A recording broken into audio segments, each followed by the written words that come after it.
পায়েল যে কোনো একটা চুজ কর। কি আছে তাতে? আমপুরের শরবত। তোদের বাড়ি কুটুম হয়ে আসলাম, কোথায় খাসির মাংস খাওয়াবি পয়লা বৈশাখের দিন? খাসির মাংস? আমপুরের শরবত খাওয়াচ্ছিস? তোর মতো পোড়া মুখের জন্য আম পোড়া শরবতই ঠিক আছে।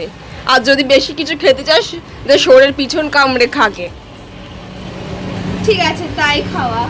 তো গাইস দেখো আমাদের এই এত সুন্দর আম গাছে আম হয়েছে ডালগুলোতে, তো এইগুলোই দিয়ে আর কি আম পোড়া শরবত তৈরি করা যাবে। পিছনে একটা প্রথমে আমরা ভাবছিলাম যে গ্যাসে আর কি আম পোড়া শরবত তৈরি করব, বা আমাদের বাড়ি যে উনুনটা আছে সেখানে গিয়ে আম পোড়া শরবত তৈরি করব, কিন্তু সবাই মিলে যে এত উৎপাত করছিলাম যে আমার মা আমাদের তিনজনকে ঘর থেকে বের করে দিয়েছে।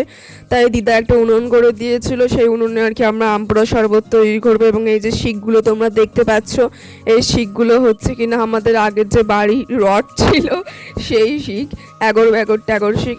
প্রথমে তো জাল ধরতেই চাইছিল না, তারপরে অনেক কষ্ট করে জাল ধরলো, এবং যে পাটকাঠিগুলো সেগুলো আমরা রান্নাঘর থেকে চুরি করে এনেছি, কারণ কাঠ দিয়ে আর কি জ্বালানো যাচ্ছিলই না। আর বারবার হাওয়া আসছিল আর লিভে যাচ্ছিলো, বারবার হাওয়া আসছিল আর লিভে যাচ্ছিলো। তারপরে যে আমগুলো আমরা কুড়িয়ে পেয়েছিলাম সেইগুলো আর কি দেওয়ার পালা, কিন্তু এত গরম হয়ে গিয়েছিল উনুন, এবং সে চোখ টোক জ্বালা করছিল, মানে সেই বিশাল একটা চোখ জ্বালা করছিল, সে আর কি বলবো। এবং আগুনে যেন আমার মুখ ঝলসে যাচ্ছে। তারপর আগুনটা খুব ভালো করেই ধরলো, এবং আমটা হচ্ছে কিনা ভালো করেই আমরা বসিয়ে দিয়েছিলাম, কিন্তু কিছুক্ষণ পরে যে আমের অবস্থা এমন হবে আমরা বুঝতে পারিনি। কেমন অবস্থা হবে তোমরা নিজেরাই দেখে নাও।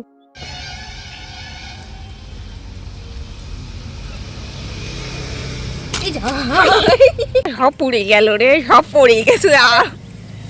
আমাদের আমপুরার বীজ মরে গেছে। যাই হোক, তোমরা আমপুরা বানানোর সময় একটু বাবা গো শিকগুলো। যাই হোক গাইস, আমাদের তো আমপুরার বীজটা মরে গেছে। তোমরা আমপুরা বানানোর সময় একটু সাবধানে শিকগুলো দেবে, যাতে আমাদের মতো এরম ভাবে আমপুরার বীজ না মরে।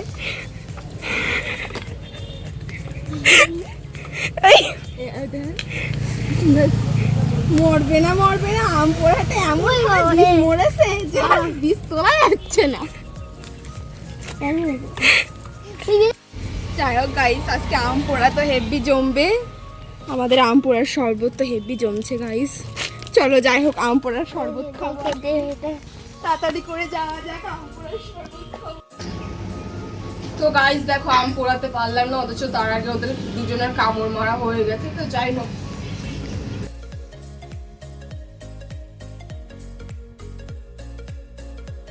যেহেতু আমগুলো ছায়ের মধ্যে পড়ে গিয়েছিল তাই ভালো করে ধুয়ে তারপরে তো আর কি ওর যে রসগুলো আছে আর কি, মানে যে পোড়া অংশটা সেগুলো তো বের করে নিতে হবে।